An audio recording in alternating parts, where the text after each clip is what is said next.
Hello guys, সবাই কেমন আছো? আমিও খুব ভালো আছি, তোমরা খুব ভালো আছো। আর আজকে তোমাদের সাথে ব্লগটা আমি ভালো শেয়ার করা যাক। আর আমরা কোথায় যাচ্ছি চলো যাওয়ার পরে দেখানো যাক। আমি যাচ্ছি, একটা বোন যাচ্ছে, ওই যে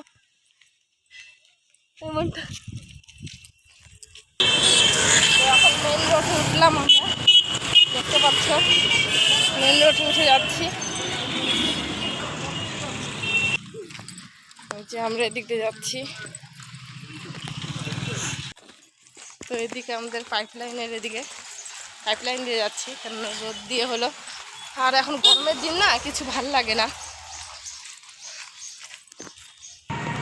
তো এই যে ব্যাংক আসতে যাই বাধা পড়ে গেছে। তো ব্যাংকে আসছিলাম, এখন চলে যাবো। পুরো ভিড় ছিল। তো আমাদের এটা ইউনিয়ন ব্যাংক।